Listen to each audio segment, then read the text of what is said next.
पाद अष्टोत्तरशतश्री श्रीमद् शिल भक्ति निकेतन तुर्याश्रमी गोस्वामी महाराज जी के अभय चरण असंख्य कोटि साष्टांग दंडवत प्रणाम करते हुए उनकी अहेतु की कृपा प्रार्थना करता।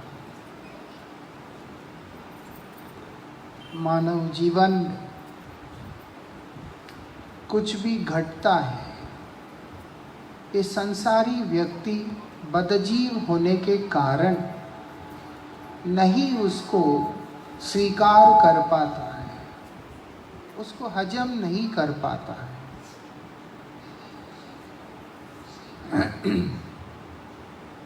उसको नहीं हजम कर पाता। उसको लगता है कि मेरे साथ ऐसा क्यों हुआ, मेरे साथ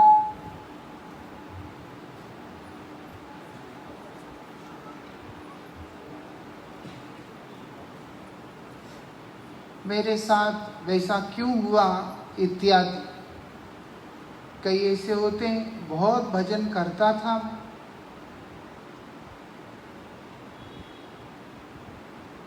माला नहीं कीजिएगा, ध्यान से कथा सुनिए।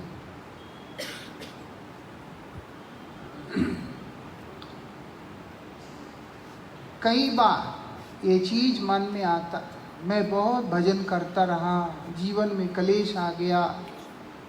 भजन ना करने से और भी भयंकर कलेश आ सकता था।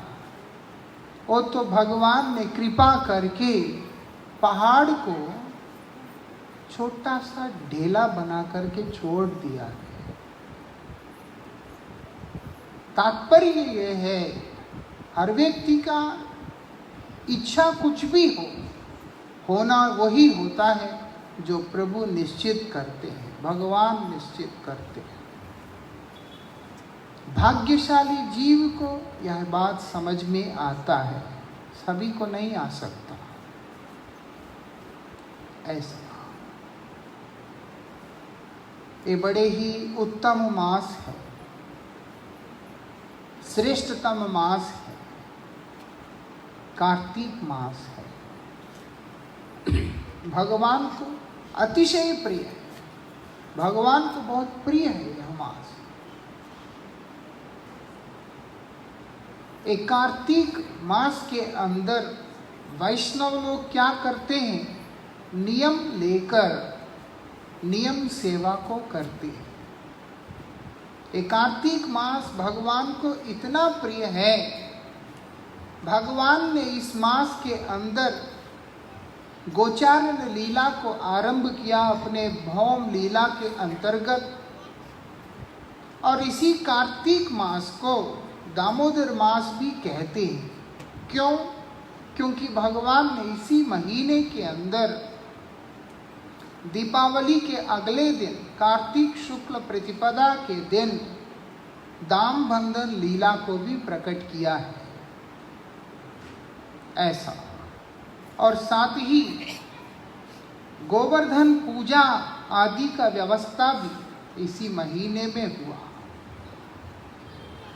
गोवर्धन पर्वत को भी उन्होंने धारण किया। बछड़ों को चराना पहला कृष्ण का लीला हुआ करता था। वही कृष्ण इसी कार्तिक के अंतर्गत गोपाष्टमी के दिन से गाय को भी चराना, गोसेवा, गोपालन उन्होंने आरंभ किया।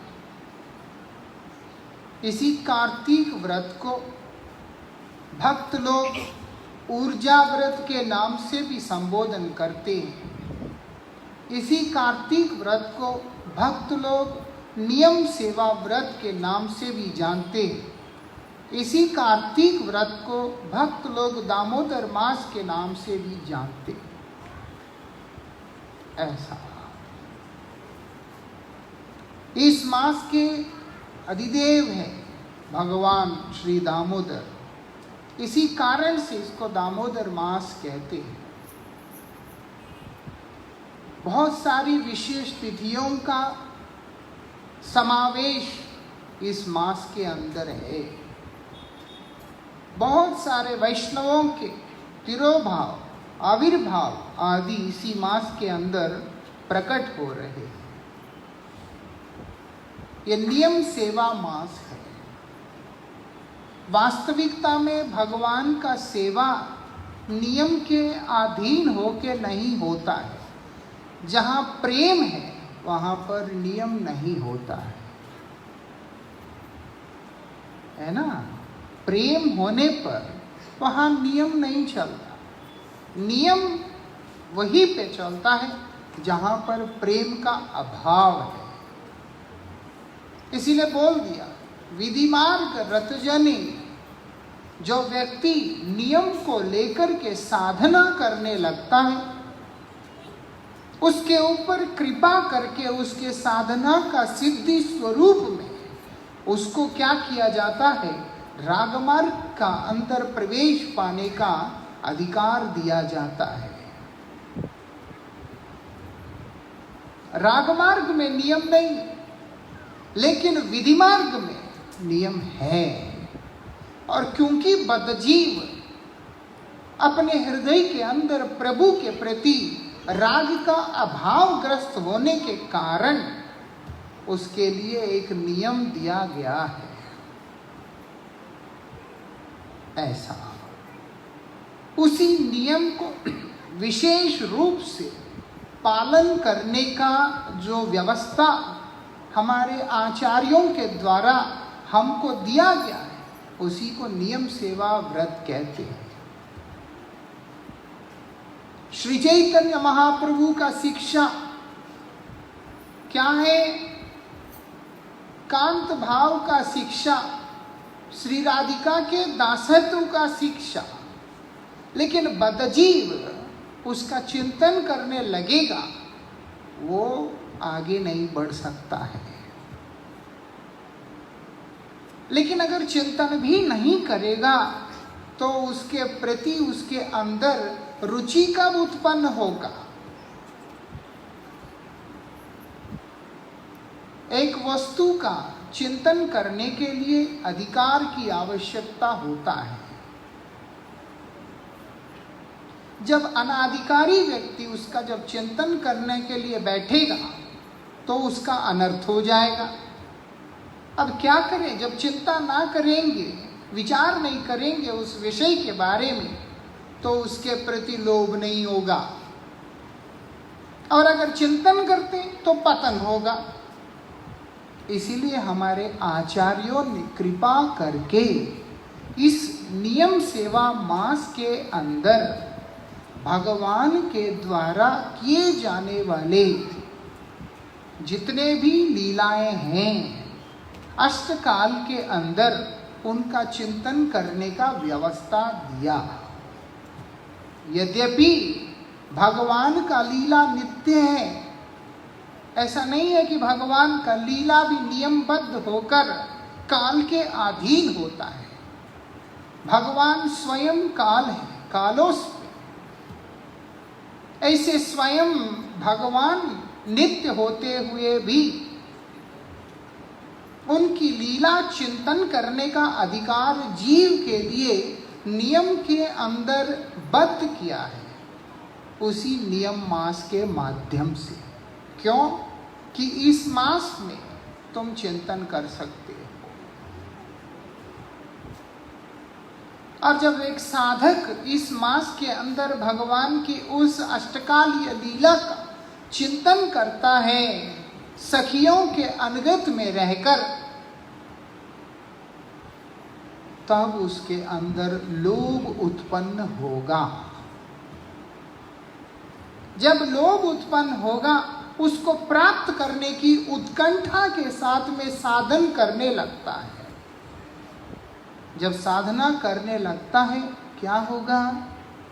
वो बोलते हैं उसको भगवान की कृपा से, व्रजजनों की कृपा से, मतलब गोपीजनों का कृपा से उसको सिद्धि भी प्राप्त होगा। इसीलिए उस सिद्धि प्राप्ति की आशा से हमें क्या करना होगा? नियम सेवा व्रत का पालन करना होगा। ऐसा समझ में आता है? बड़ा मुश्किल है टमाटर छोड़ना।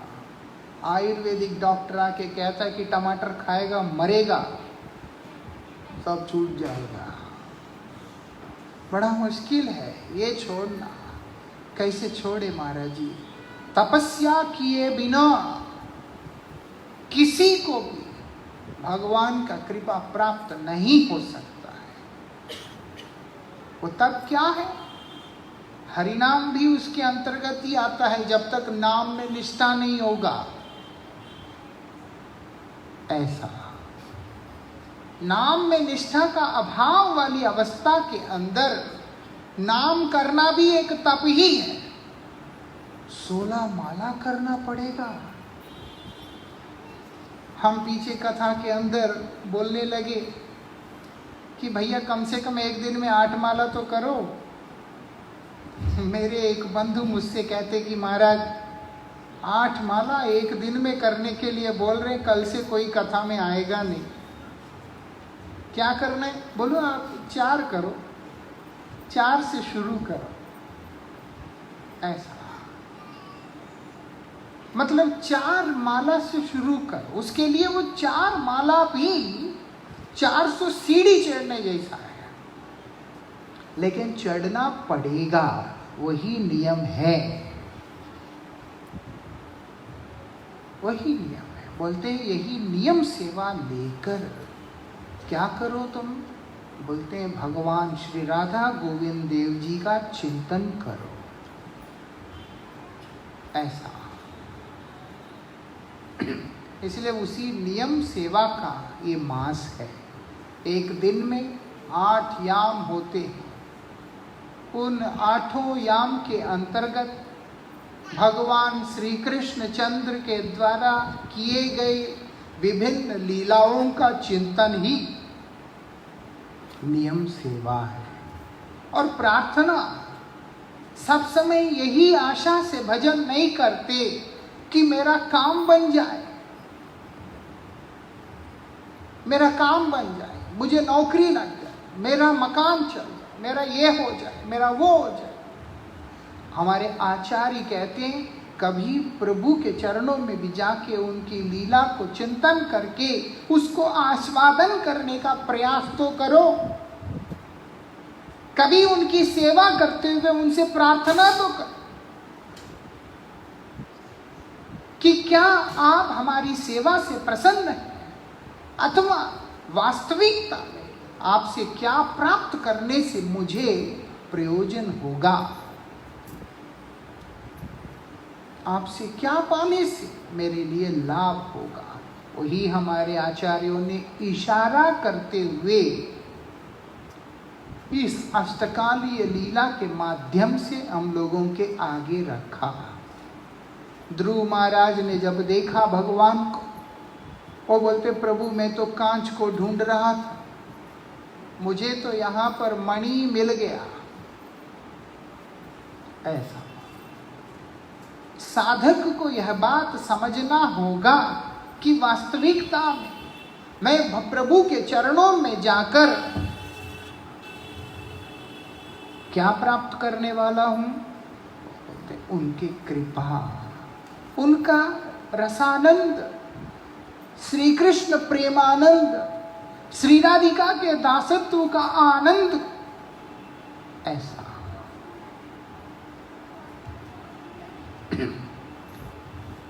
यहाँ पर इसी बात को बता रहे हैं। अनेक प्रकार की लीलाओं को यहाँ पर प्रकट किया भगवान ने कृपा करके। कार्तिक मास के महात्म्य को स्कंद पुराण के अंदर विशेष रूप से उल्लेख किया, जहाँ पर बताया, वो बोलते कार्तिक मास के समान कोई मास है ही नहीं। कोई और सोचे कि शायद कुछ और भी है, श्रावण कर लेंगे, भाद्र कर लेंगे, आश्विन कर लेंगे, कुछ और कर लेंगे। बोलते ना, कार्तिक से श्रेष्ठ कोई मास ही नहीं। क्यों? क्योंकि इस मास के जो अधिदेवी है वो श्रीमती राधिका है। इसलिए इसको ऊर्जा व्रत भी कहते हैं। ऊर्जेश्वरी, ऊर्जा क्या है? शक्ति। भगवान की जो अनंत शक्तियां हैं उन तमाम शक्तियों की स्वामिनी श्रीमती राधिका है। ऐसा इसलिए बोल रहे हैं ये ऊर्जा व्रत है।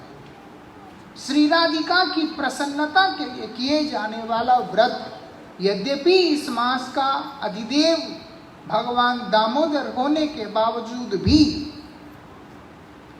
श्री राधिका के कृपा के बिना, श्री राधिका के सेवा के बिना वो स्वयं कोई भी वस्तु को ग्रहण नहीं करते। ऐसा भगवान की अतिशय प्रिया श्री राधा जी का दासत्व कामना से इस व्रत को किया जाता है। उनके दासत्व से कृष्ण का कृपा प्राप्त होता है, अन्यथा कृष्ण कृपा नहीं मिल सकता है। ऐसा बड़ा विशेष समय है। यही बात यहाँ पर बतला रहे हैं। बोलते वेद के समान जैसे कोई शास्त्र नहीं, गंगा के समान कोई नदी नहीं, और कार्तिक मास के समान कोई मास भी नहीं है। ऐसा क्या करना है इस मास के अंदर? और बोलते नियम लेकर भगवान की आराधना करना होगा। नियम लेकर। क्या नियम लेकर? आहार में संयम, विहार में संयम आदि तमाम नियमों को लेकर के करना होगा। ऐसा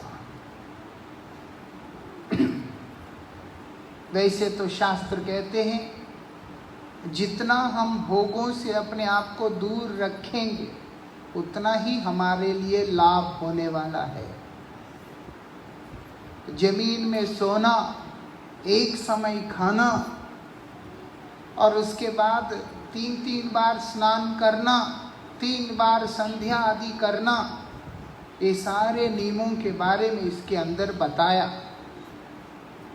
और अगर पुरुष हैं तो दाढ़ी इत्यादि रखकर ऐसे रहना, ये सब इसी नियम के अंतर्गत आते। जो व्यक्ति चतुर्मास के अंदर केशों को रखता है, नख को रखता है, उस व्यक्ति को प्रतिनित्य पवित्र नदी में स्नान करने का फल मिल जाता है। अलग अलग चीजों का अलग अलग महत्व है। दूध और दही आदि को छोड़ने वाले को ये मिल जाता है। चीनी और नमक छोड़ने वाले का कंठ जो है मधुर हो जाता है। जो व्यक्ति चीनी छोड़ देगा, नमक खाना छोड़ देगा चौमासा में, उसका गला कोकिल जैसा हो जाएगा, ऐसे शास्त्र कहते हैं। दूध दही इत्यादि को छोड़ने से तस्य वचनम स्खलितम न भवेत्, उसके बाद उसने जो कह दिया उसके वाणी कभी भी ये हो ही नहीं सकता, स्खलित नहीं हो सकता। ऐसे ऐसे कई तरह की चीजें, आंशिक फल भी इस नियम सेवा के अंतर्गत, इस चौमासा के अंतर्गत शास्त्रों ने बतलाया। लेकिन भक्त लोग ये सब इस उद्देश्य से नहीं करते। किस लिए करते हैं? भोग से वर्जित होकर भगवत पाद पद्म में अनुराग प्राप्त करें, इस उद्देश्य से भक्त लोग ये सारे नियमों को लेकर के करते हैं। क्योंकि भोग करेंगे तो योग नहीं होगा। योग मतलब है कि गोविंद के लीला में प्रवेश, उनके साथ में मिलन कभी भी नहीं होगा। ऐसा बड़ा कठिन है, बहुत कठिन है। साल में 365 दिन के अंदर 30 दिन का भी अगर हम लोग नहीं कर सकते हैं, वो कठिन तो है ही है, लेकिन बहुत बड़ी विडंबना भी है अपने लिए।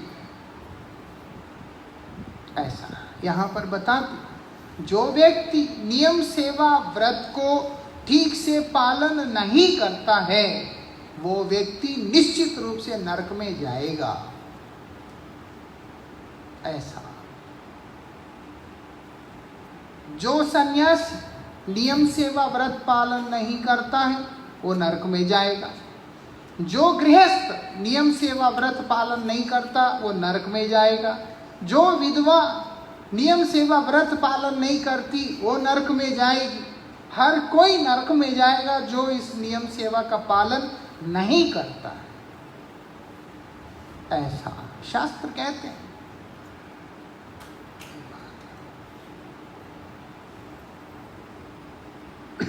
यहां पर ये सारी बातों को बता रहे हैं। यहां तक जो नियम सेवा व्रत का पालन नहीं करता है वो तो अपने वंश के ऊपर भी एक कलंक ही है, क्योंकि भगवान ने कृपा करके इस व्रत पालन का व्यवस्था हमको दिया ताकि हम भगवान के करीब हो सके, उनको अपना जीवन का हिस्सा बना सके, ऐसा। इसके संबंध में बहुत सारे शास्त्र में, हरिभक्त विलास में प्रमाण दिया गया, स्कंद पुराण में भी काफी सारा उल्लेख किया गया, हमें समझना होगा। श्रील भारती गोस्वामी महाराज जी के पास एक व्यक्ति आया कि महाराज ऐसे दाढ़ी रखेंगे, बाल रखेंगे, ऑफिस कैसे जाएंगे, बहुत सारे प्रॉब्लम है। तब महाराज श्री ने उनको कहा कि देखो, जितना जितना कर सकते हो उतना उतना लाभ तुमको होगा। मुख्य क्या है, गौण क्या है, इसका विचार हमें करना होगा। मुख्य क्या है, साधन क्या, वो बोलते अष्टकालीय लीला का चिंतन। जो श्री कृष्णदास कविराज गोस्वामी जी के द्वारा विरचित गोविंद लीलामृत में भगवान की 8 याम के अंतर्गत जो लीलाएं वर्णन है उनका चिंतन, उनका, इसका मतलब गोविंद लीलामृत पढ़ लें, बोलते नहीं, हमारे आचार्यों ने उसमें से एक एक बिंदु निकाल कर 8 याम के जो हमारे आगे रखा, वो बोलते उनका चिंतन करो, बस उनका चिंतन करना है। क्योंकि अलग अलग याम में क्या क्या उनका लीला होता है, उसका चिंतन करो। वो चिंतन करने का अधिकार कहाँ से आएगा? उसके लिए चैतन्य महाप्रभु का शिक्षाष्टक का 8 श्लोकों को दिया, वो बोलते उनको भी चिंतन करो। पहले पहले 4 श्लोकों का चिंतन करना है, उससे क्या होगा, वो हमारे अंदर आएगा। चेतो दर्पण मार्जनम भव महादावाग्नि निर्जन करने का साधन हमें करना होगा, तब जाकर क्रम से जब हम लोग समझने का प्रयास करेंगे,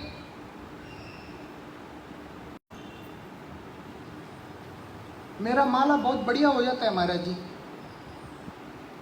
मतलब है नहीं हो रहा ठीक से,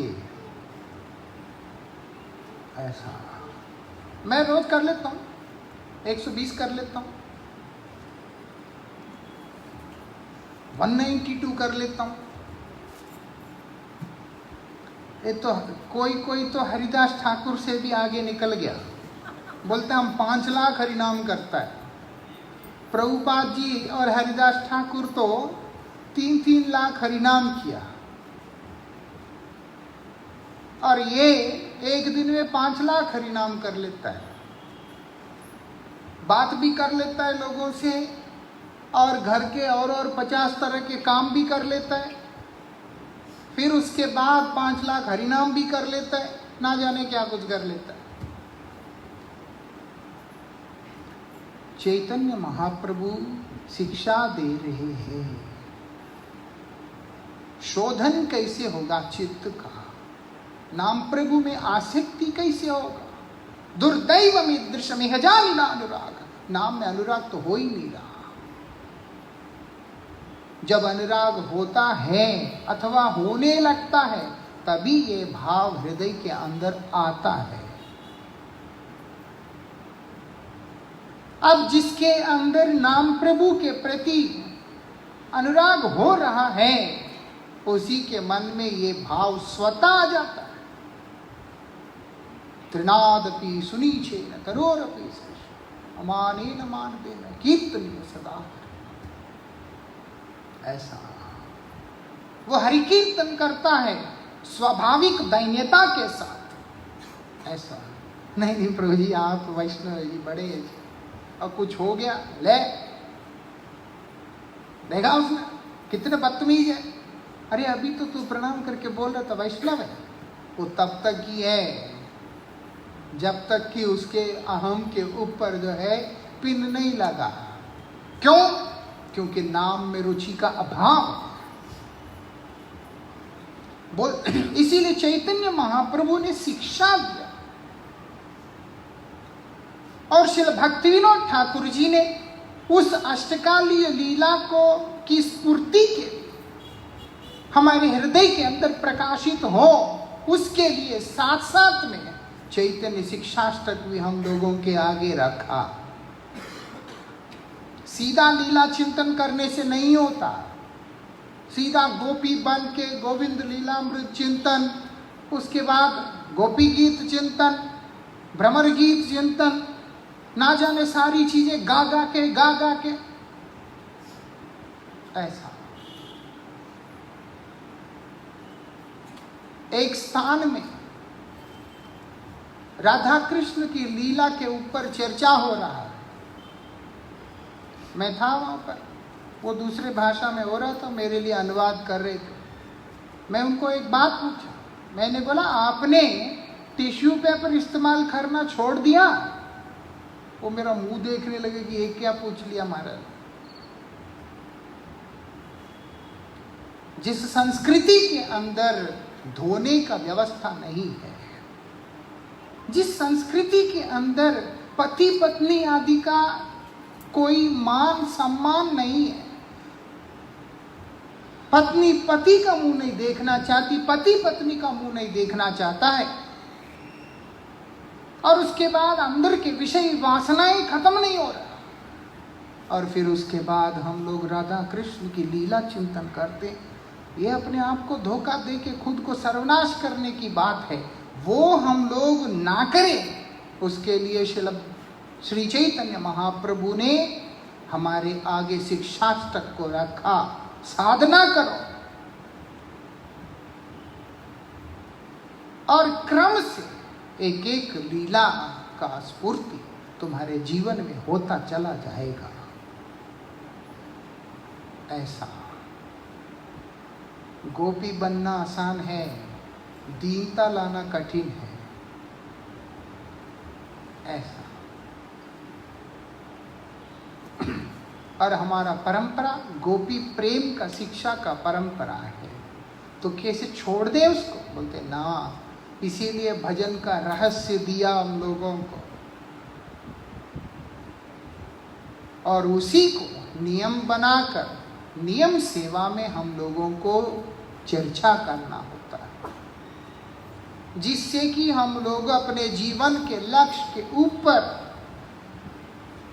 बड़े सुंदर तरीका से चल सके और चरम में भगवत पाद पद में उनकी नित्य सेवा को प्राप्त कर सके। आशा क्या है? सही लीला प्रवेश, वही लीला के अंदर प्रवेश पाने की आशा है। मेरा आशा है करने से नहीं होता, उसके लिए साधन करना पड़ता है। वो साधन शिक्षाष्टक के 8 श्लोकों के अंदर हम लोगों के आगे महाप्रभु ने रखा। ऐसा है ना, येषु शयने स्मरी भजमन राधा हरि, से ही लीला प्रवेश के राशि। बाबा कौन से लीला में? साधारण लीला में भी नहीं जाना है। ऐसा निशा भागे निद्रा गेलो, रात हो गया सब सो गए भैया, अभी उस कुंज के अंदर श्री राधा कृष्ण शयन कर रहे और उस लीला में जाना है, ऐसे ही चले जाएंगे। उसके लिए ही ये भजन रहस्य है, और उसी को नियम बना करके साधना करने का व्यवस्था हमारे आचार्यों ने हमारे आगे रखा, क्योंकि आनंद श्री राधा कृष्ण की सेवा के अतिरिक्त किसी और चीज में है ही नहीं। श्रीमती राधिका ही आह्लादिनी शक्ति है, श्री कृष्ण की प्राणवल्लभा है। ऐसा इसीलिए श्री राधिका का कृपा को प्राप्त करने से ही वास्तविकता में आनंद के साथ हमारा परिचय हो सकता है। इसीलिए बता दिया वहां पर कि श्री राधिका की प्रसन्नता के लिए इस व्रत को करना होगा, नियम लेकर। बाद में जब प्रेम हो जाएगा तो फिर कोई नियम नहीं, फिर ये नित्य सेवा है, ये नित्य सेवा है, फिर कोई नियम नहीं। आप अगर विचार करके देखते हैं, गौड़ीय वैष्णव सेवा प्रणाली भगवान का, गौड़ीय वैष्णव सेवा प्रणाली वो नियम सेवा के अनुगत में ही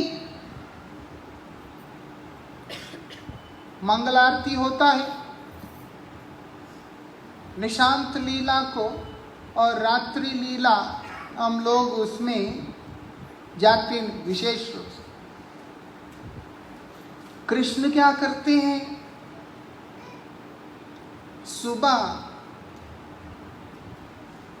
होते देखकर वृंदा देवी जो है राधा कृष्ण को उठा देती कि उठो, क्योंकि रोशनी हो सकता है, थोड़ा थोड़ा करके दिख जाएगा, अंधकार है तो अलग बात, ऐसा रोशनी हो जाएगा, उठो। राधा रानी उठ गई, सभी सखियां उठ गई।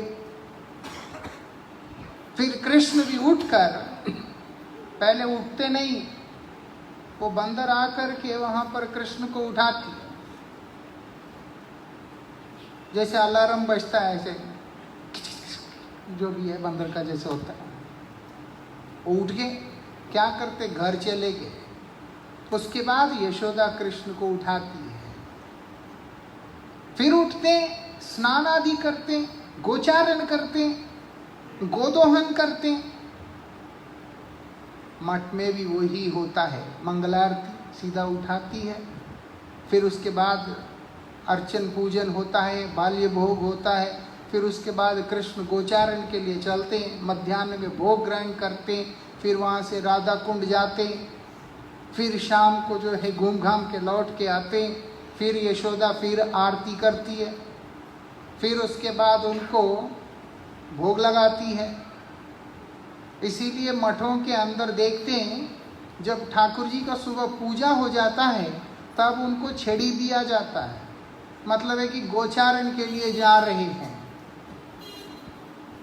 ऐसा गोवर्धन में हमारे पास था बांस का छड़ी, क्योंकि हमारे महाराज जी को, मधुसूदन महाराज जी को वही ओरिजिनल अच्छा लगता है। ठाकुर जी का बंसी भी था, वो भी बांस का ही था, उस पर हमने सोना चढ़ा रखा था, वो बजता है ऐसा, उसी को हम गोकुलानंद जी को देते थे। छड़ी भी ओरिजिनल बांस का था, वो टूट गया, उसके बाद वो वाला मिला नहीं अच्छा, इसीलिए देते नहीं। और कई जगह पे तो चांदी होता है, नहीं तो मेटल होता है, जो भी होता है। कहने का अभिप्राय है, सुबह अर्चन खत्म होने के बाद ठाकुर जी को छड़ी दिया जाता है, और संध्या आरती समाप्त होने के बाद फिर शाम को छड़ी निकाल दिया जाता है। क्यों? क्योंकि गोचारण के लिए गए हैं, गोचारण से वो लौट के वापस आए हैं। ऐसा ये जो नियम सेवा जिसको हम कीर्तन करते हैं, हमारे आचार्यों ने उसको सेवा प्रणाली बनाया। इसीलिए ठाकुर जी का नियमित रूप से पाठ कीर्तन सेवा आदि करने वाला जो भी व्यक्ति होगा, उसको निश्चित रूप से श्री राधिका का कृपा का प्राप्ति हो जाएगा। ऐसा फिर उसके बाद रात्रि को है ना, सप्तम्याम में आता है, कृष्ण क्या करते हैं, गोप सभा माझे हरि, नाना गुण कोलाहे मात्र यत्ने करील शय। वो सखाओं के बीच में रहकर तरह तरह के कोलाहल करते, खेल धूल करते। तो यशोदा देखती है कि कृष्ण तो थक गया बहुत, उठाती है, मात्र यत्ने करील शयन। उसी समय पुजारी जो है मंदिर में उनको रख के उसके बाद शयन दे देता है। उसके बाद कृष्ण भाग जाते हैं, वो अलग बात है। वो ऐसा आंख बंद करके सो जाता है। यशोदा आके ऐसे ऐसे करके, हाँ बेटा सो जा सो जा सो जा सो जा, जब सो गया वो जैसी बाहर आती है पीछे से चुपचाप भाग जाता है। तब निशांत लीला होता है ऐसा। तो जो ये सारी लीलाएं हम लोगों को उस लीला में प्रवेश पाने का इच्छा जागे, उसके लिए बिंदु रूप से हमारे आचार्यों ने दिया। लेकिन साथ में ये भी बता दिया, नाम सेवा किए बिना किसी को भी ये अधिकार प्राप्त नहीं हो सकता है। इसीलिए इस मास के अंदर मुख्य रूप से जो हमारे साधन के अंग होते हैं, उसमें से सबसे पहला जो जरूरी है वो है साधु संग, और उसके बाद भगवान का नाम।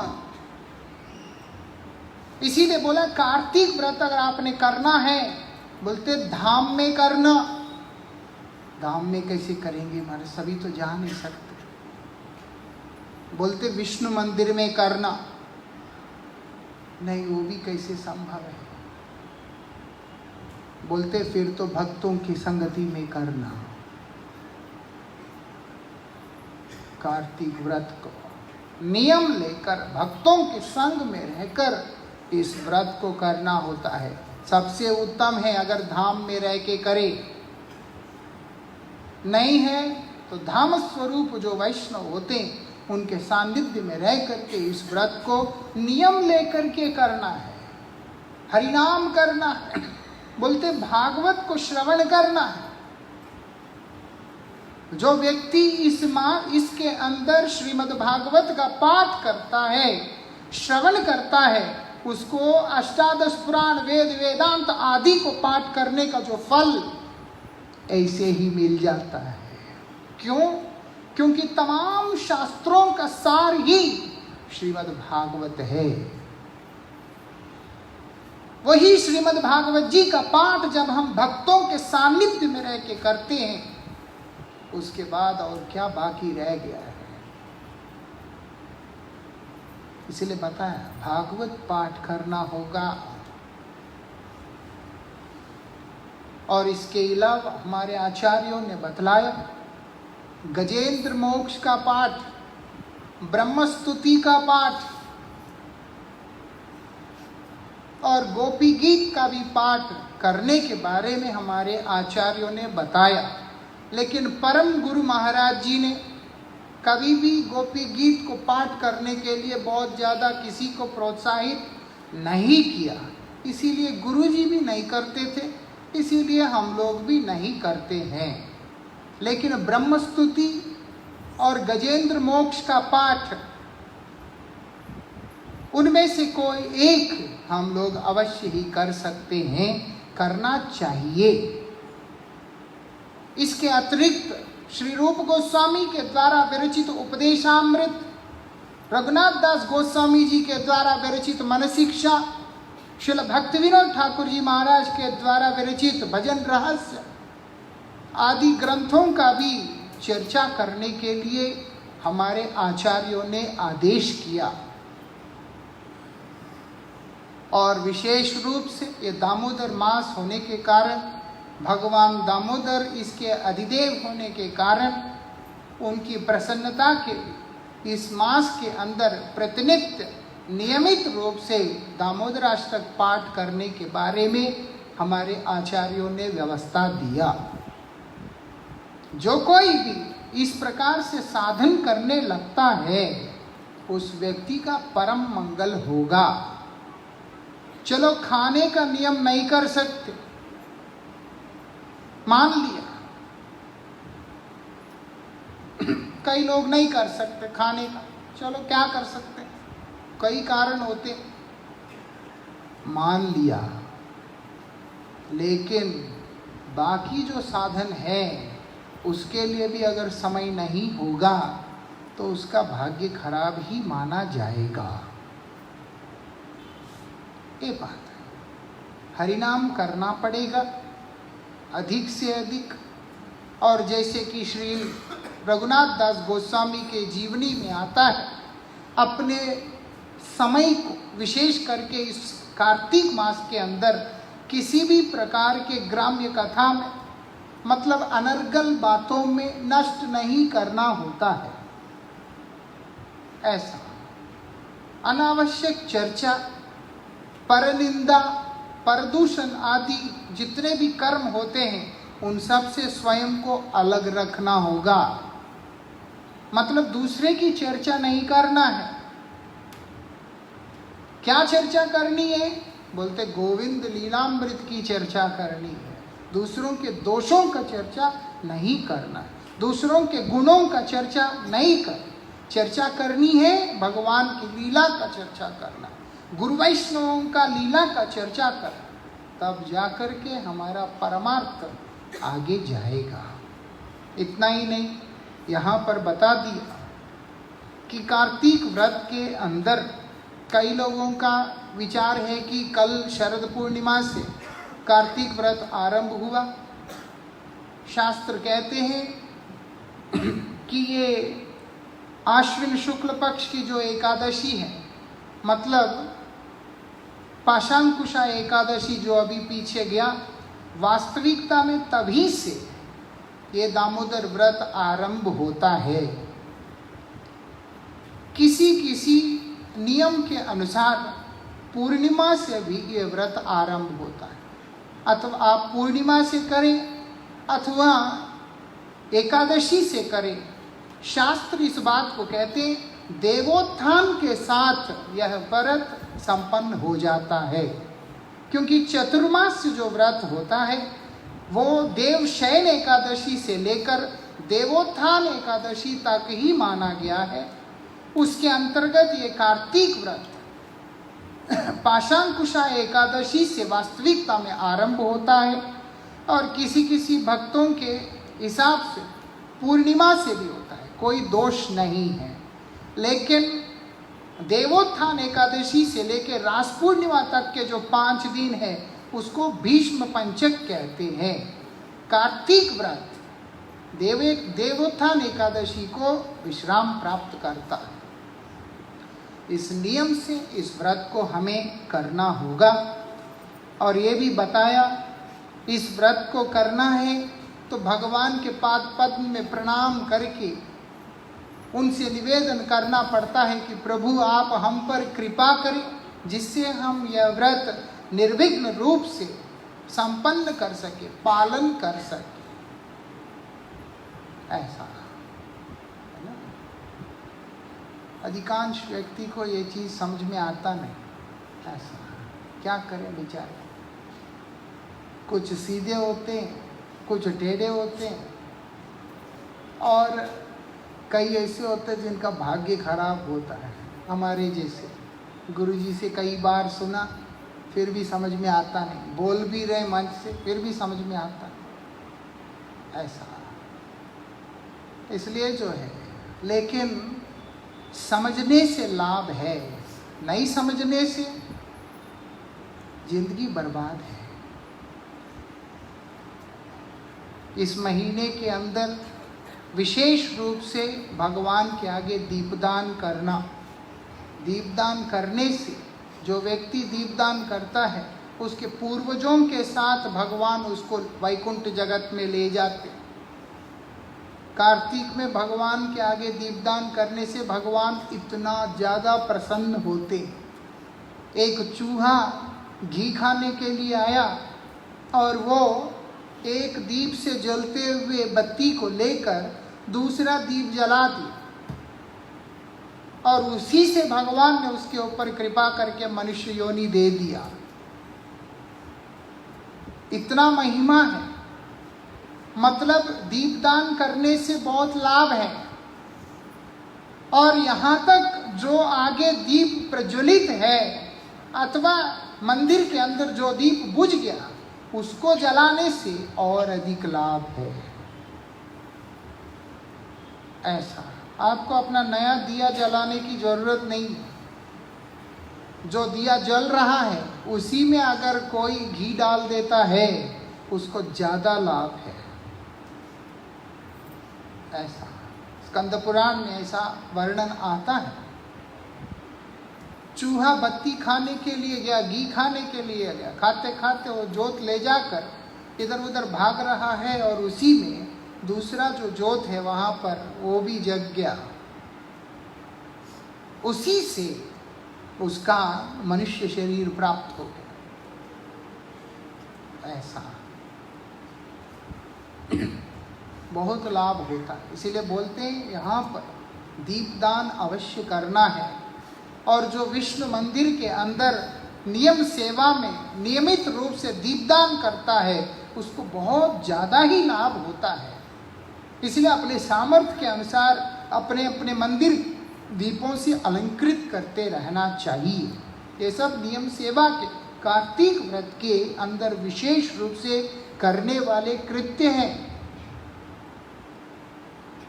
और आकाश दीप भी हमें दिखाना होगा। बोलते आकाश दीप कैसे होता है? एक ऊंचे स्थान में ले जाकर दीप को रखना, आकाश को दिखाकर। किस उद्देश्य से? बोलते पद्म पुराण में इस बात को बताया।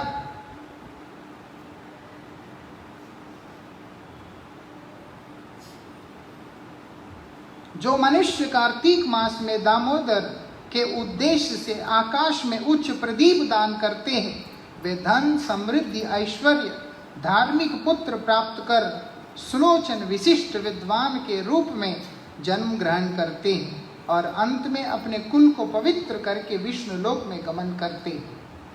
हम लोगों को धन, जन, पुत्र, परिवार ये सब शुद्ध भक्तों को चाहिए नहीं होता, लेकिन अगर किसी को चाहिए भी बोलते वो भी मिलेगा।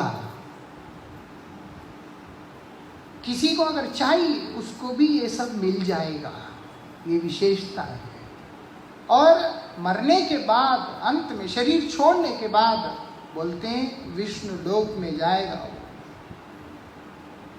यहाँ पर आकाश दीप का मंत्र भी दिया, दामोदराय नभसी तुलायाम लोलया सह प्रदीपन्ते प्रेक्षामि नमो अनंताय वेधसे। ये मंत्र उच्चारण करके प्रणाम करके क्या करना होगा? आकाश को दीप दिखाकर उसको आकाश की तरफ इशारा करते हुए रख देना होगा। बुझ जाएगा, इसीलिए एक चिमनी जैसा आता है उसको रख के अगर हम ऊंचे स्थान में रखते हैं बहुत लाभ होगा। जो हो ये सब बातें यहाँ पर बताया गया है। कार्तिक व्रत है, इसी में बहुलाष्टमी आता है जहाँ पर राधा कुंड प्रकट तिथि है। भगवान स्वयं बोल रहे राधा कुंड श्री राधिका जिस प्रकार से मेरी प्रिया है, कुंड भी वैसे ही मेरा प्रिय है। राधा कुंड में स्नान करना, उसका दर्शन करना, ये सब कार्तिक व्रत के अंदर जो कोई भी व्यक्ति करता है वो उस भगवत प्रेम का अधिकारी बनता है। आप देखेंगे बहुलाष्टमी के दिन राधा कुंड में इतना आदमी होते हैं, वो फिर मतलब बड़ा मुश्किल होता है वहाँ पर जाना भी। और लोग जो है कद्दू डालते हैं, उसमें क्या क्या डालते हैं, लेकिन साधु संघ के अभाव में सब के सब केवल दुनिया के भोगों के लिए ये सब करते हैं। हमारे आचार्य कहते हैं जब हम लोग श्री राधिका के कृपा प्राप्ति के लिए अगर हम जाके उस पवित्र जलों को स्पर्श करते हैं, अपने मस्तक पे धारण करते हैं, तो राधा रानी का कृपा मिलता है। क्यों? श्री राधा जी का कृपा कृष्ण के कृपानुगामी और कृष्ण का प्राण वल्लभा है श्री राधा और राधा कुंड दोनों ही। इसीलिए बहुलाष्टमी तिथि आता है, गोपाष्टमी है, गोवर्धन पूजा है, ये सारी तिथियां आते हैं। परमाराध्य श्री गुरुदेव कहते हैं श्रद्धा के साथ इन तमाम तिथियों का पालन हमें करना चाहिए। जो जो नियम कर सकते हैं उसको करना, नियमों को हल्का सा लेना नहीं। नियम से ही डिसिप्लिन आता है, अनुशासन आता है, और अनुशासन से भक्ति में हमारा रुचि नहीं है तो जैसे मशीन घूम रहा होता है, चैंटिंग मशीन, ऐसे ही हमारा मुंह घूम रहा होता है। एंड ऑफ द डे कुछ भी नहीं हासिल होगा। मिलेगा क्योंकि नाम उच्चारण कर, क्या मिलेगा? भोग मिलेगा। महाराज मिलता नहीं है, भोग भी तो मिलता नहीं है, वो इसलिए नहीं मिलता है ना तो तुम उधर के करते हो ना तुम इधर के करते हो। ये बात है।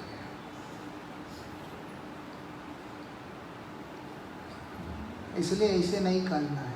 भगवान की सेवा प्राप्ति के उद्देश्य से हमें इस व्रत को करना होगा।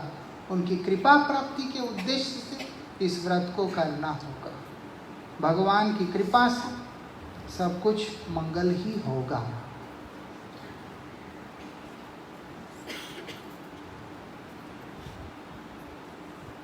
सप्तम याम कीर्तन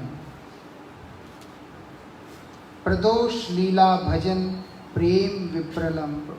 आज बहुत विशेष तिथि है। वैसे आज श्री चैतन्य महाप्रभु के परंपरा के महान आचार्य नित्य लीला प्रविष्ट ओम विष्णुपाद श्रील भक्ति गौरव वैखानस गोस्वामी महाराज जी का आविर्भाव महोत्सव है। और साथ ही श्री चैतन्य महाप्रभु के प्रिय पार्षद श्री मुरारी गुप्त जी का तिरोभाव है। तिरोभाव कल था मुरारी गुप्त का, आज वैखानस गोस्वामी महाराज जी का आविर्भाव। आज भक्ति गौरव वैखानस गोस्वामी महाराज जी का आविर्भाव तिथि है।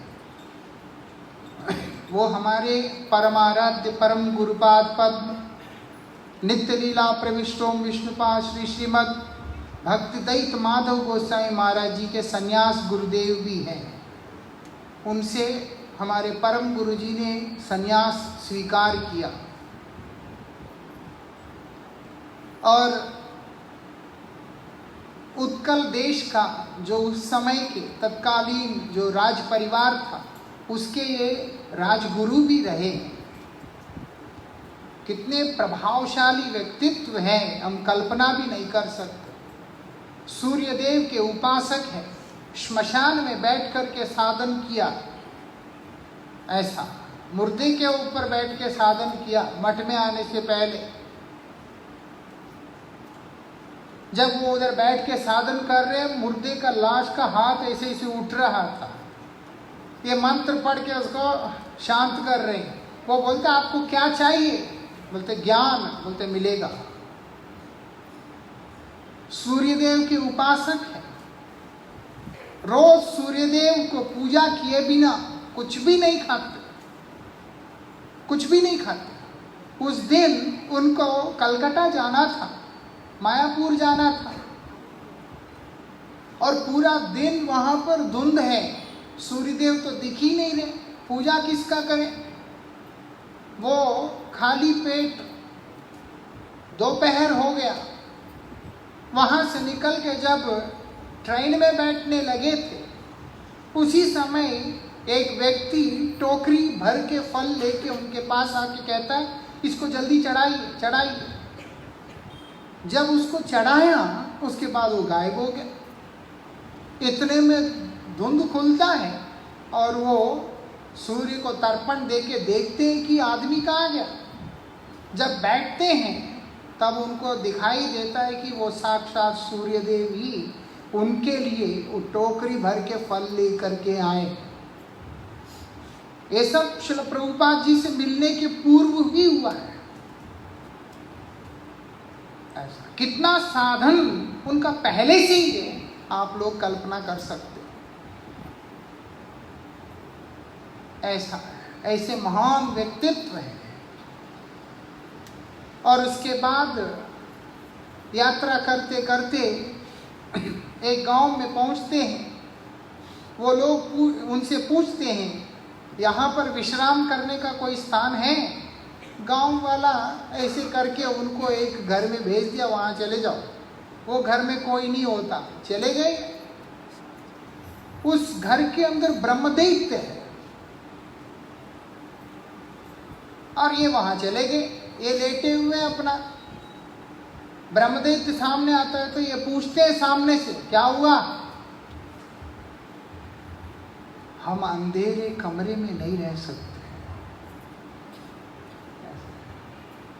हमारे ऐसे बच्चे हैं, वो तो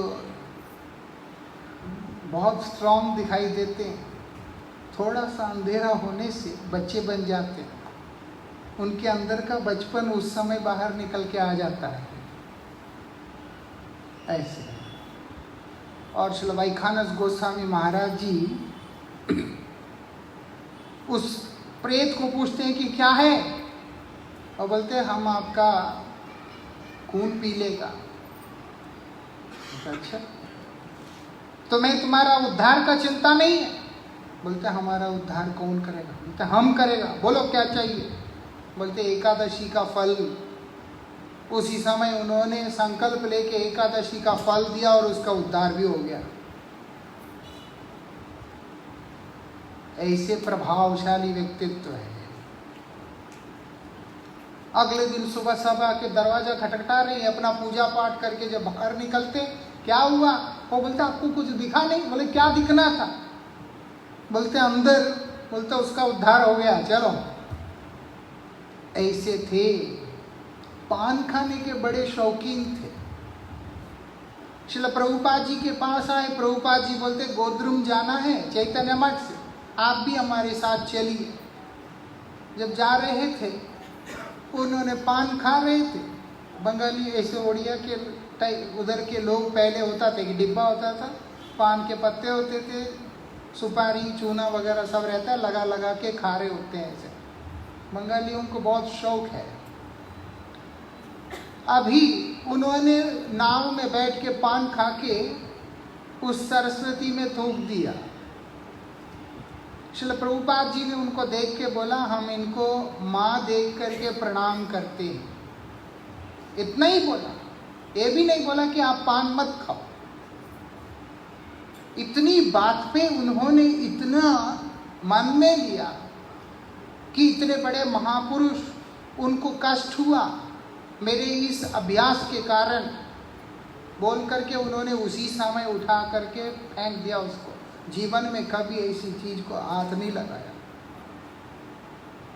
इतने नियम के पक्के रहकर उन्होंने श्रील प्रभुपाद जी के पाद पद्म में आश्रय लेकर भजन किया। ऐसे महान विभूति हैं श्रील भक्ति गौरव वैखानस गोस्वामी महाराज जी। आज उनका आविर्भाव तिथि है। उनसे कृपा प्रार्थना करते हैं वो हम पर कृपा करें कि भगवान के चरणों में, गुरुदेव के चरणों में रतिमती हो, हमारा हरिभजन हो सके और हर परिस्थिति को भगवान की कृपा ही देखने का गुण हम में आ सके।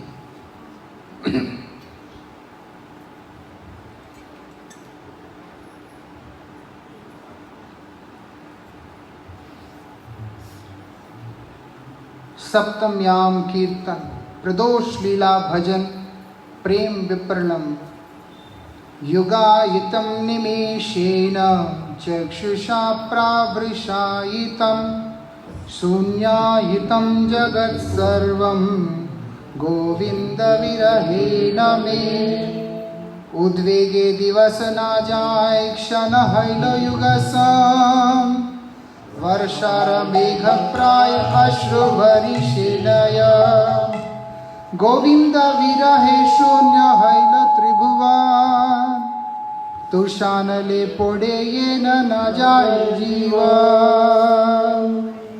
श्री चैतन्य महाप्रभु के वाणी के ऊपर श्री कृष्णदास कविराज गोस्वामी ने जो व्याख्यान दिया उसी को श्री भक्ति विनोद ठाकुर जी महाराज विस्तार करके हमारे आगे रख रहे हैं, जिसका चिंतन विशेष रूप से हम लोग कल करेंगे। गाइते गाइते नाम की दशा हईलो, गाइते गाइते नाम की दशा हईलो, कृष्ण नित्य दास मोहि हृदय पुरीला।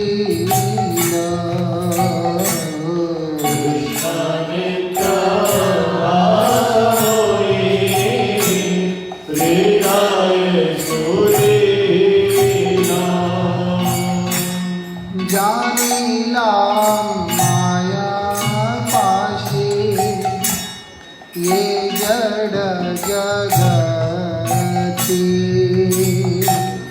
जानिला माया पाशे ये जड़ जगती, गोविंदा विरहे दुख पाइना नमाते, गोविंदा विरहे दुख पाइना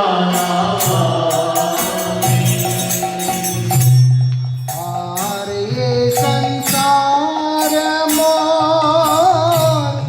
नहीं लगे भाला,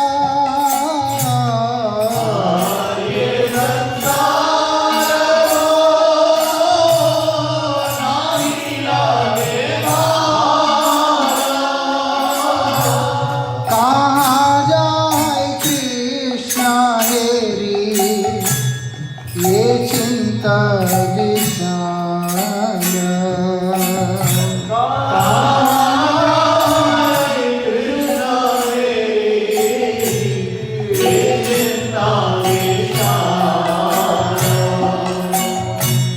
कांदीते मोर आँखी बरिशाई,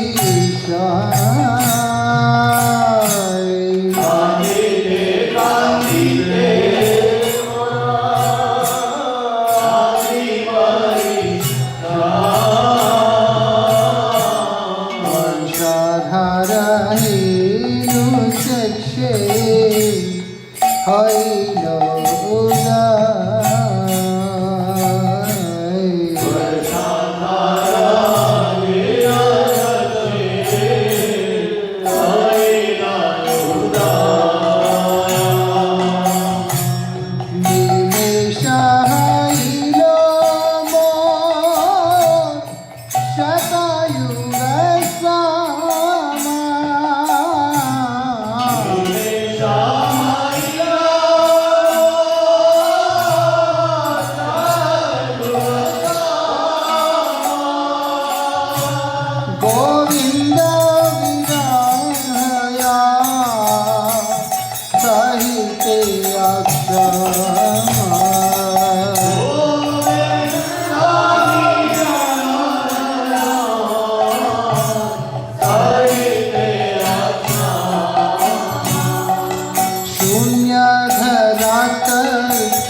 श्री कृष्ण विरह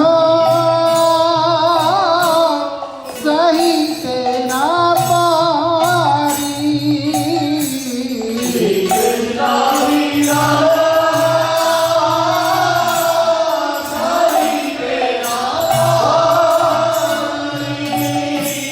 पारान छाड़ीते आ दीन दुई चारी।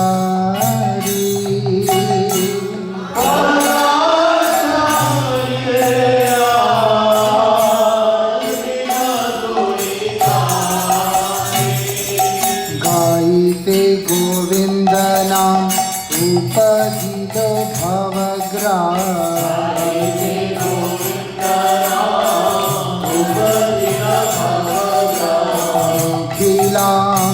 यमुनार कूले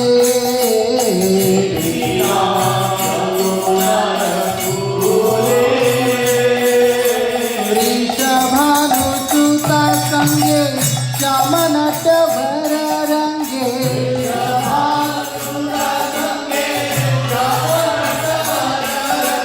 बांसुरी बजाए निपमूले।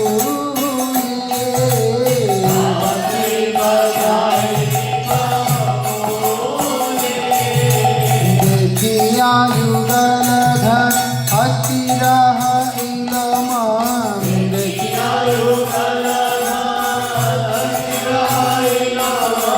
ज्ञान हर हईल तथा।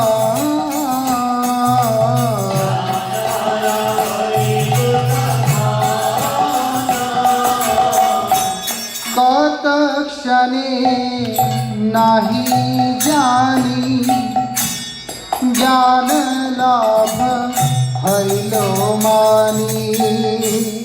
कत क्षणे ज्ञान लाभ हरिलो मानी। आहार नाही भेलो दर्शन।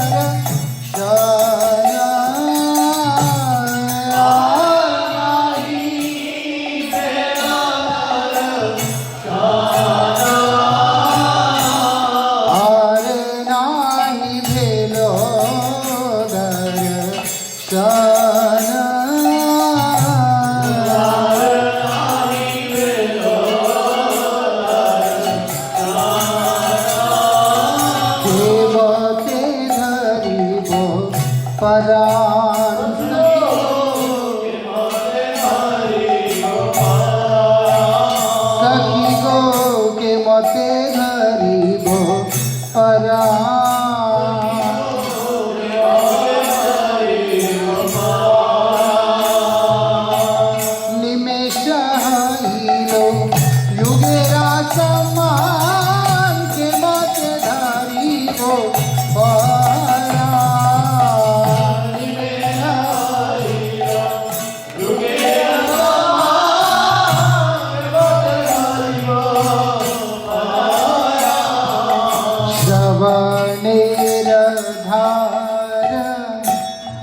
इसीलिए शिक्षाष्टक का चिंतन करने को बताया।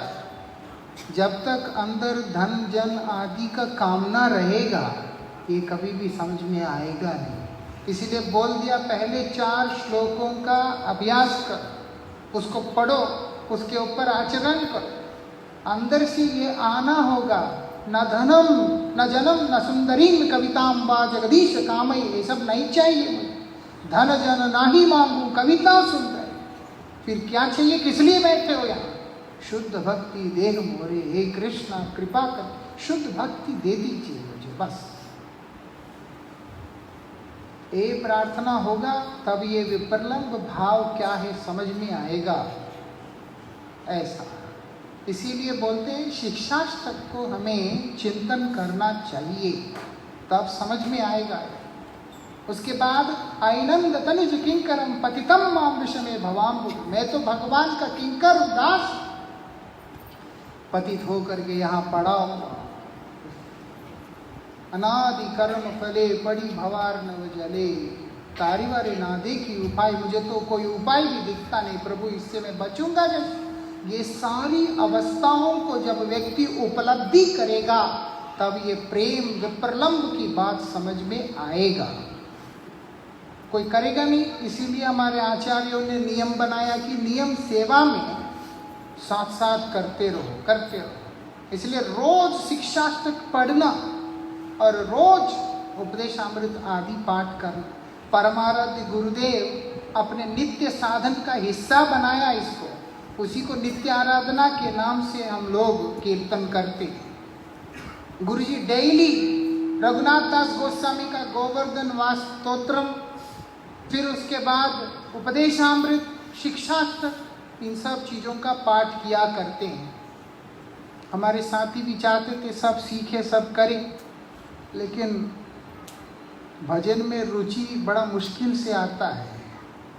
ऊपर से सब बता देते हैं कि हम कर देंगे, लेकिन बाद में इधर से बड़ा मुश्किल होता है, कोई करना ही नहीं चाहता है। और विडंबना ये है, सोचता है कि हम दूसरे को पागल बनाते हैं, ये नहीं समझ पाता है कि हम स्वयं ही अपने ही भाग्य के आगे पागल बन रहे हैं। ऐसा गोविंद लीलामृत क्या बोल रहे हैं यहाँ पर? इस समय की जो लीला, इस समय की राधा कृष्ण की लीला के बारे में यहाँ पर बता रहे। क्या है? राधां सलिगणां तमसित सिता दिशा योग्य वेशां प्रदोषे दोत्या वृंदोपदेशाभिसृत यमुना तीर कल्पागकुंजं कृष्णं गोपै सभायां विहित गुणिकललोकनं स्निग्धमात्र यत्नादानीय संशयितमिथ निवृतं प्राप्त कुंज स्मरामि। इस समय क्या उनकी लीला चल रहा है? बोलते हैं कृष्ण पक्ष में अंधेरा होता है, इसीलिए तब डार्क कलर के कपड़े पहनते हैं, और शुक्ल पक्ष में थोड़ा लाइट कलर के कपड़े पहनते हैं। कौन करते हैं? श्रीमती राधिका जी करके क्या कहती हैं? बोलते हैं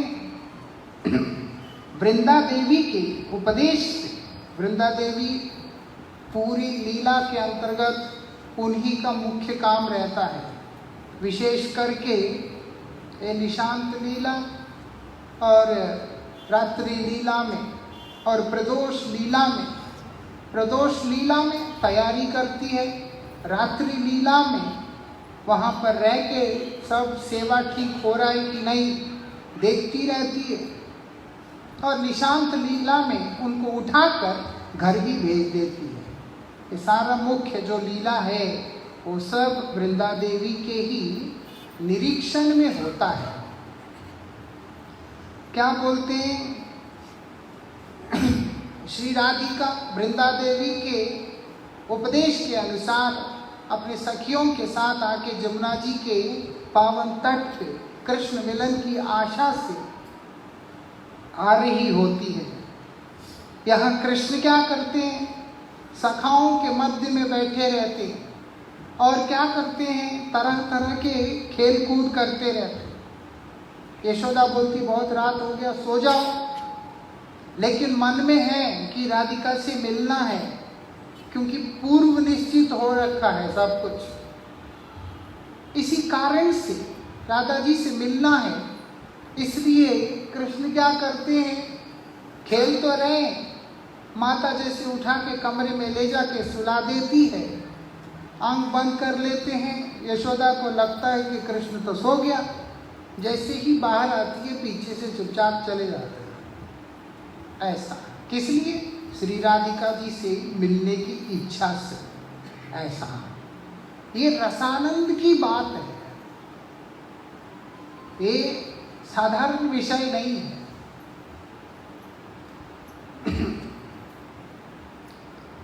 राधा वृंद उपदेशे यमुनोपकूल देशे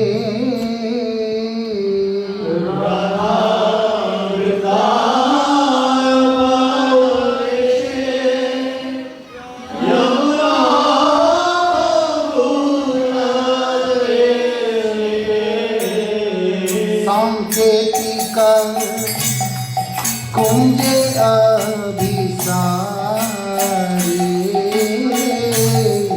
सांकेतिक कुंजे अभिसारे,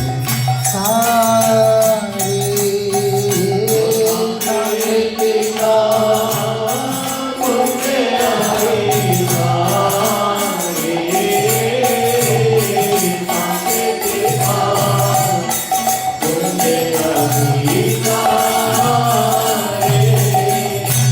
सीता चिंता निशा योग्य धरि देश कृष्ण भोग्या,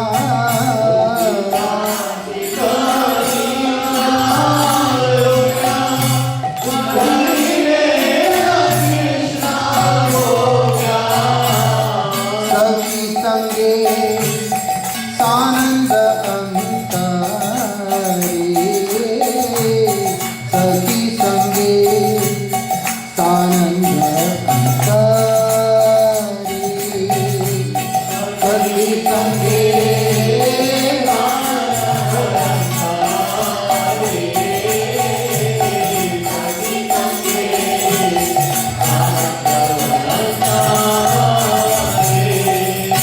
गोपसभा माझे हरी नाना गुना कलाने,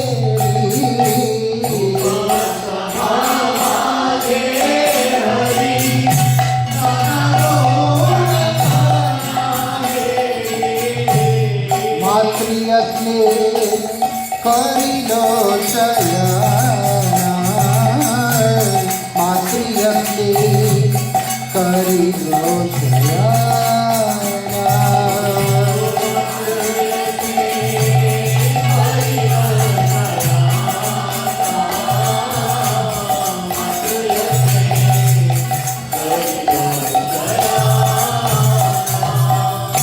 राधा संग सारिया निभृते बहिराया,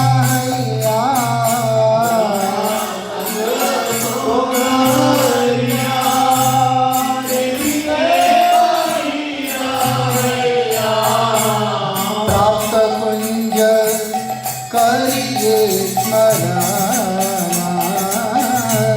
प्राप्त कुंज करिए स्मरणा, प्राप्त कुंज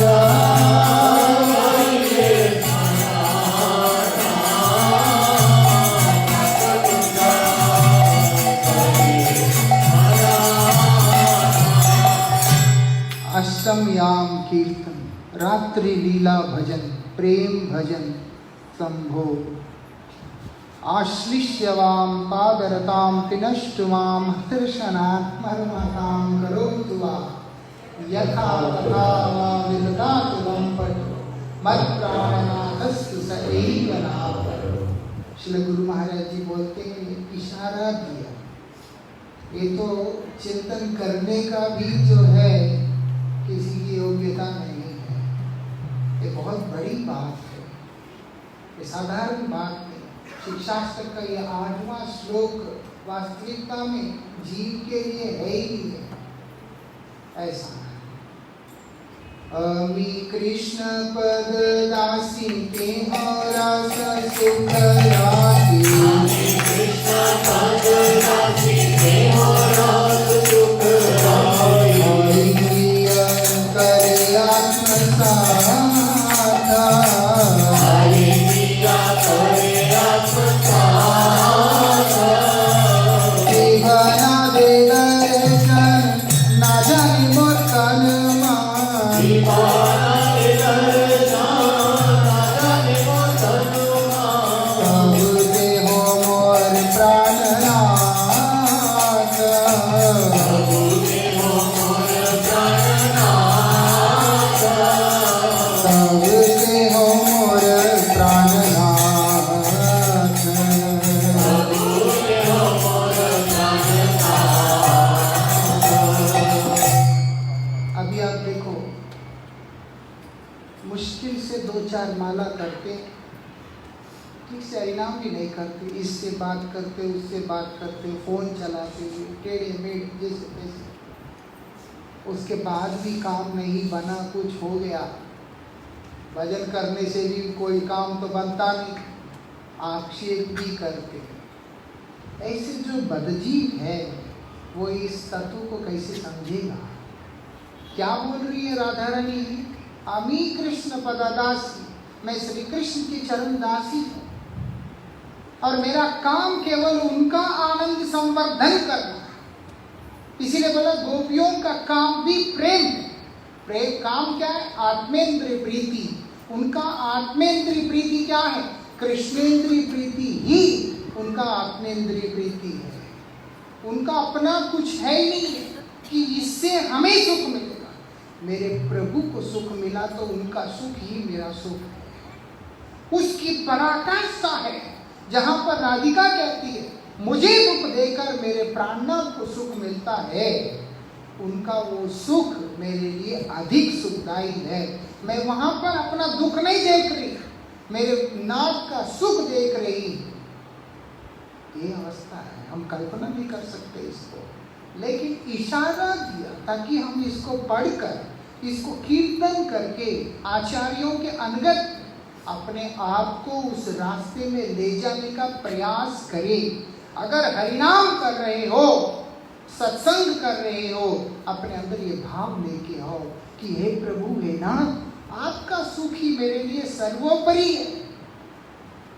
आपके सुख में ही मेरा सुख है।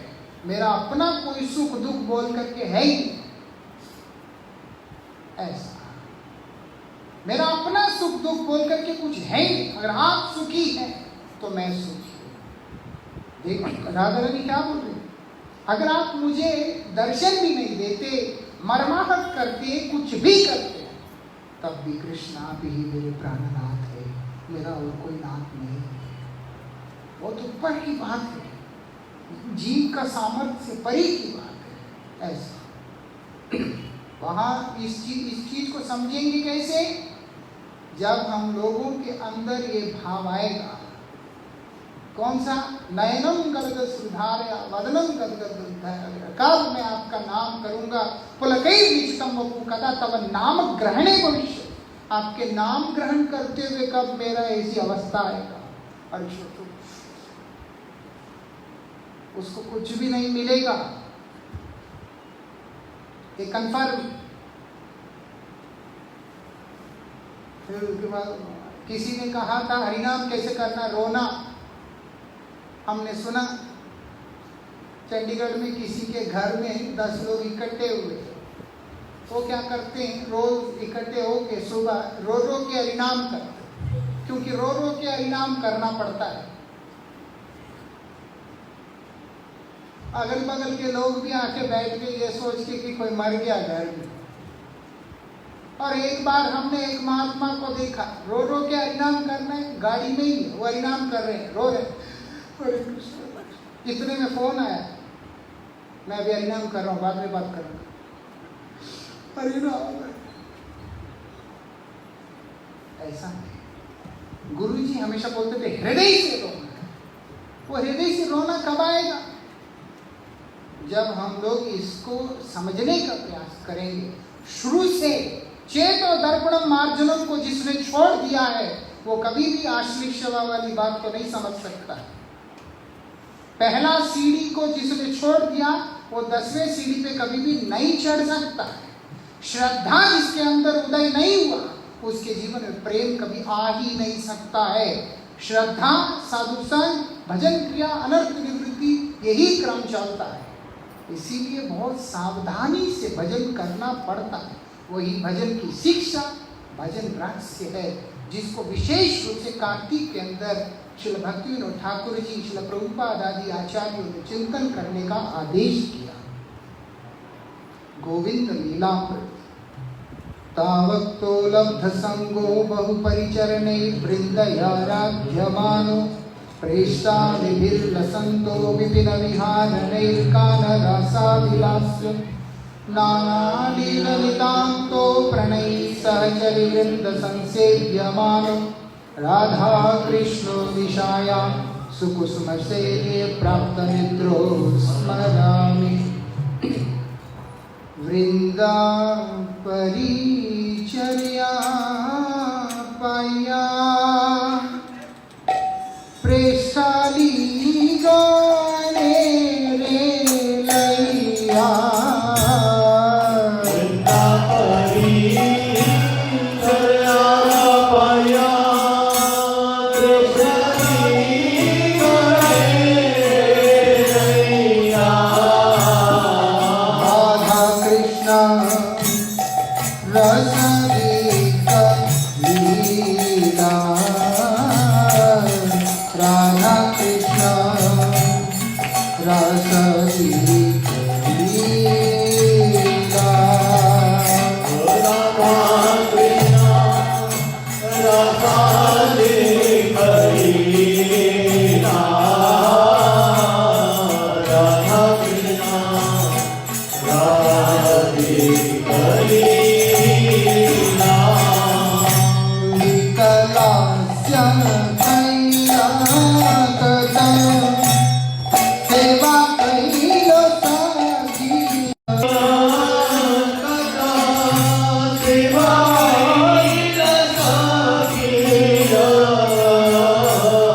कुसुम यादो नैया। कुसुम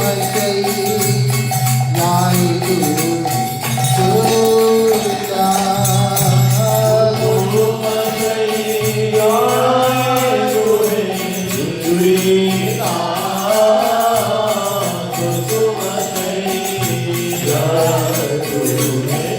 सोया।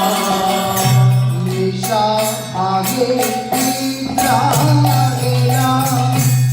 सबे आनंदित हैया।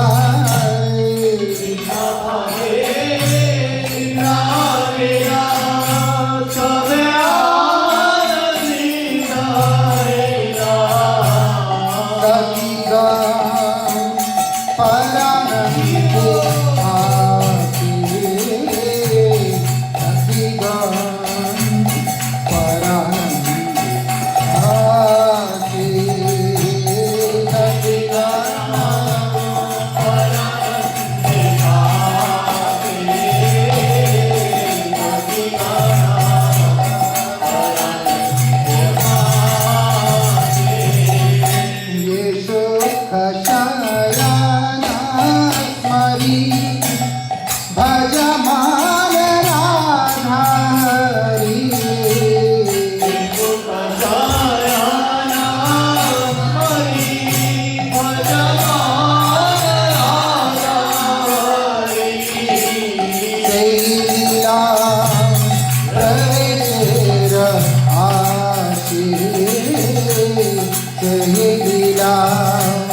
प्रवेश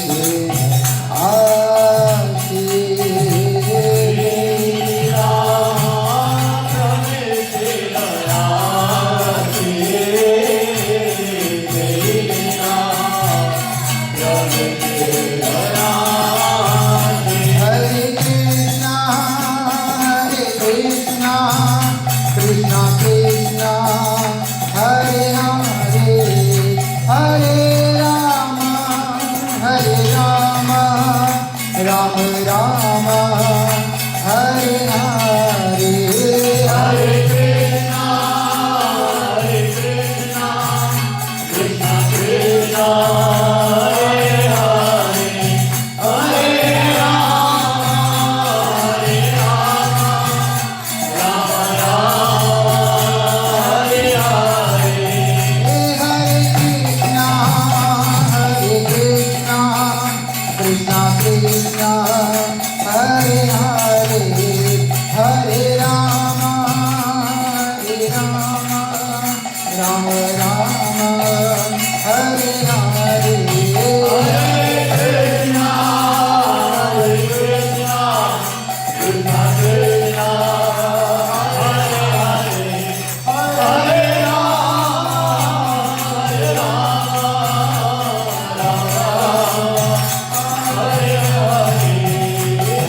Krishna, Hare Krishna, Krishna Krishna, Hare Hare, Hare Rama, Hare Rama, Rama Rama, Hare Hare.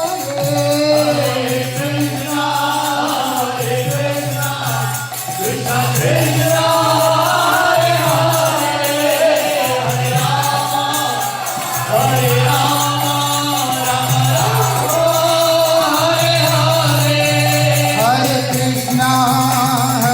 Krishna, Krishna Krishna, Hare Hare, Hare Rama,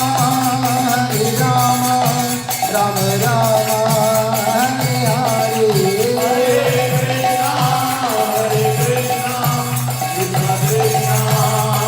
Hare Hare.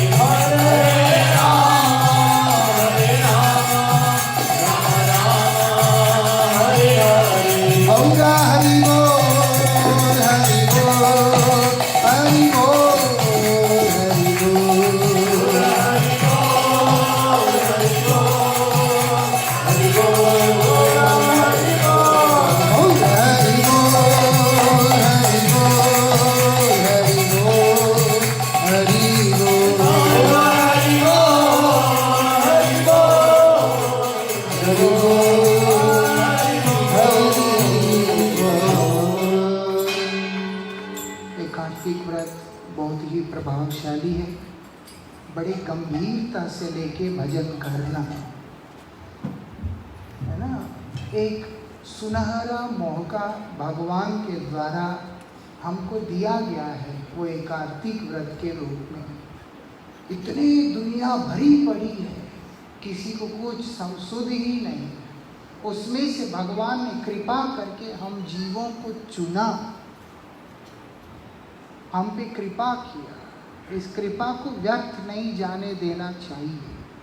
Hari नाम मन लगा के करना, हरि कथा, हरि कीर्तन, हरि सेवा, संयमित जीवन बहुत ज़रूरी है। कोशिश करना, एक महीने में प्राण संकट नहीं होगा। जितना कर सकते हैं उतना अधिक उत्साह के साथ इस ऊर्जा व्रत का पालन करना, बहुत आनंद मिलेगा और यहाँ से छुटकारा होने के बाद परम शांति, परम गति भी प्राप्त होगा। जय श्री श्री गुरु गौरंग गंधर्विका गिरिधार, श्री श्री राधा मदन मोहन, श्री राधा गोविंद, श्री राधा गोपीनाथ, श्री राधा गोकुलानंद, श्री राधा दामोदर पंचतत्वात्मकम श्री गौर हरि की।